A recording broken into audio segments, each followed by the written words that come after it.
got to say Eubank Jr. is a pretty strong favourite. But I was speaking to Nigel Benn at the press conference at Tottenham Hotspur, and I thought I better not sit around him too long, because his confidence, he was that confident that he almost swayed me. You know, he's very infectious when you've got someone totally believing in themselves or their son, who cannot see any other way but them winning. You know, it can be, like I say, contagious, infectious, whatever. So I think, look, cold light of day, I think you've got to say Eubank Jr. is the favourite. I'd have said Conor Benn, so I'd have to lean towards Chris. For what reason? Because his last fight, I wasn't impressed, but he's been more active, he's been busier, and so therefore you've got to lean towards. I would lean towards Chris for that reason. If Conor's career had carried on the way it carried on, then I'd say Conor, because I think he was one of the fastest developing fighters I'd ever seen in the UK at that particular time. So I just think that time out, I think we've lost an important period in Conor's development as a fighter. The fight don't need to get any bigger than what it is. It's a great fight. I can't wait to watch it, and we're only a month away. The only way I see someone, I've said this loads of times as well, weight divisions for a reason, and a good big one always beats a good little one, and I just feel like Eubank, the only way Eubank will lose is if he's weak at the weight, and that might be the reason why he's weak at the weight, so it could be a big part of it. Who do you think wins? What's your prediction on that fight? I just feel like Eubank's the bigger guy, and if he's strong at the weight, then I feel like he should win, but that's the big question, is he going to be strong because of the clock? Wait, I mean, look, Eubank's playing a blinder for the promotion of the fight. I mean, a little bit annoying. I mean, unfortunately, if I could fight, I'd want to give him a slap myself, but that's not going to happen. So, Conor's fired up. I mean, honestly, I've never seen someone put themselves through what he is putting himself through in training camp. He is going to be like a caged animal when that bell goes on April 26th. Big disadvantage in size, but he makes up for it in attribute, hunger, you know, youth, tenacity, volatility, and he is in camp with his dad, grafting and dreaming every day of violating Chris Eubank Jr. on April 26th and doing it in spectacular fashion. And I can't. Yeah, I've enjoyed it. I think everyone's enjoyed the build-up to the fight. I just hope that the actual fight builds up to what everyone's expecting, a proper fight between them both. What are you doing if someone slaps you in the head with an egg to face off? I haven't got a clue, mate. Honestly, I haven't got a clue. I'm not the violent type, but obviously, I probably have to make a quick judgment call if you can class it as self-defense. I reckon you'd pass for self-defense. Depends how quick security can grab you. If I say it's too much, I think, you know, it'll be alright at the weight. But I just think that Eubank will be the much bigger man, and I think Eubank's fought at a much higher level than Ben has. I think that's all it is, and I think Eubank will probably win on point. You know, he's got that tenacity, that hunger. We've got that proper dog in him, hasn't he? So it'll be hopefully it makes out to be a good fight. I was a bit concerned about Eubank's mental state, because smash an egg into someone's face, you're not in a good place. So hopefully it's just because of emotions, and you know. But yeah, it did concern me, because people like all this about boxing. I don't like that side of boxing. I don't think you need to do any of that trash talking or all the acts. Obviously, it's got everyone talking about it, but for Eubank to do that to him shows he's not in a good place for me.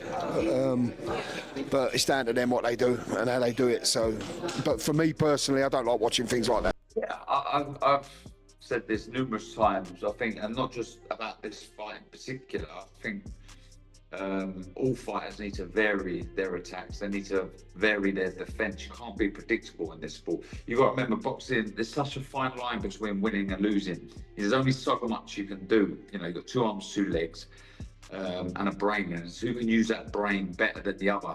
And I think variation in all of your work is so important. So yes, attacks to the body going to be paramount. The jab, crucial. I think out of the two, Conor has the better jab. At times, Eubank Jr.'s jab's been non-existent. We see him starting to use his jab a little bit more under his short time with Roy Jones, but it's a shot that he neglects. So yeah, I think variation, certainly from Conor Benn, is going to be much needed on April 26th. Looking forward to that fight, for the simple fact is, like, that event within itself is fantastic because it's crossed over. Lots of people are talking about it. Everywhere you go, people are talking about it. There was nothing wrong with that. That's absolutely excellent. Plus, I can remember when the two fathers first fought, and the second time is when they fought in October of of '93. But when the fathers first fought, when they first went at it, I remember that fight clearly in my head. It was a Sunday night. It was at November 18th, 1990, and it was like, it seemed like the world stopped to watch that. This has drawn something from it because everybody's talking about it, and fair play to both men. They're selling the fight really well, which is genuine. It's not orchestrated. Oh, you're gonna do this. No, it's proper. So I'm looking forward to that fight. Made a better man. Yeah, maybe then you just don't know. Maybe where does he go from there if Conor beats him? I'm not trying to say Conor's any less of him, but yeah, Chris is obviously the guy who should beat him because he's a lot heavier, maybe more seasoned. But you know, it's definitely a 50-50 fight in my eyes. I think Conor's going to beat him. So yeah, you can see where that thought process comes from. But you know, who knows? I know Chris likes to play poker a lot, so maybe comes back for the money or something. Turn for Eubank is the amount of weight this boy's got to cut to come down to. I think the fight's made at 160 pounds. Is that right? Right. So he's got to come down from 100, from whatever his walking round weight is. Let's say he walks around at 180 pounds when he's out of training. That's like 20 pound weight difference, right? That he's got to lose. It's not safe. It's not. He can't possibly be at his physically strongest. He can't. And he's really putting himself on the line, right? Because when your weight weakened, I know I've been weight drained in fights previously. So I'm speaking from a point of reference. When you're weight drained, it doesn't matter what you eat on the day, it doesn't make you strong. Again, another historic fight. You know, wow. Again, I don't like sitting on I'm gonna sit on the fence on that one. And I'm close with both parents. You know, I'm gonna sit on the fence. All I can say on that one, may the best man win. It's gonna be a terrific fight. When I say I gotta give credit to them, I do give him credit because he's tough. Do you know what I mean? And let me bring this up, Andy. Let me bring this up about Eubank Jr. No one gives him credit for how nonchalant he was when he lost to Liam Smith. He said it was a punch from the gods. We were like, no, it wasn't. You got starfished. But guess what? In a rematch, he had the same energy. He had and the same approach for the first fight. He had that nonchalantness, that approach that I'm gonna beat you regardless. Even though he had been knocked out a few months before, he came to Manchester, was booed by 1 million people. I was there, and he came out and it's not spoken about so much. Like, the credit isn't given enough to him. How he bounced back from that upset, came in a rematch and beat the guy, stopped him. It's not enough credit there. And for Conor Benn as well, fights like his dad, so you can't say much there. Do you know what I mean? The will is there, the willpower is in there. So when I say we got to give these two fighters credit, we genuinely do, because it's a tough sport, and they've been in tough fights, they've come out on top, and now they're creating this big fight in England. I think Chris Eubank Jr. has to start the favourite. He's the bigger guy of the two. He's been the more tested of the two. He's boxed at a higher level. Conor Benn has had his troubles outside of the ring with the 2 foul test that put him inactive. I mean, I know he had a couple of low-key fights, but not very active, not as active as he'd like to have been. He was boxing at 147. This is now up at 160. Anyone that will think, well, it's not that much of a jump. Trust me, it is. For boxers, it's a huge jump. And Chris is a guy coming down from 168. He boxed George Groves at 168 in the World Super Series. And, you know, he boxed him at 168. He come back down to 160. I never really fancied him at super middle, though, did you? No, I didn't fancy him at super middle. He was too small against George Groves. We could see that. 160 is his weight. It is tough there. They put a rehydration clause of 10 pounds in there, but I don't think that'll make much of a difference, because 10 pounds is quite a lot of fluid to put back into the... Chris has to start the favourite because of where he's positioned, but he's getting older now, and Conor Benn is young, and there's a lot on the line for him, and I think it's a coming-of-age fight for Conor. We'll see now just how good he is. Is he good enough? Can he compete at that level? Because Chris has always sort of been there or thereabouts, world level, so it's an interesting fight. The problem with Eubank's record is this, Spencer. I think it's going to be a great fight.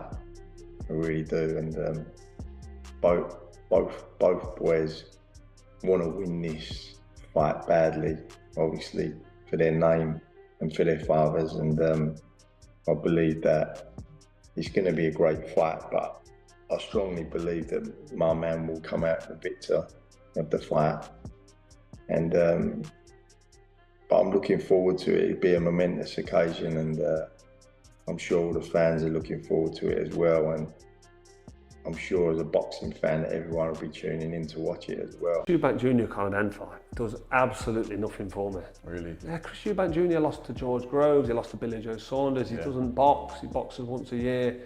He looked terrible in his last fight. He was slow with his jab, he was leaving his chin in the air, his balance looks like it's gone. He's 36 years old, talking about fighting Canelo Alvarez and taking on all these top, he was talking about Triple G for a while, who's now gone 40 and retired. Conor Benn, what's Conor Benn done? Not a lot, to be fair. He beat Chris Algieri and failed, he's failed that drugs test. We're not seeing him do anything.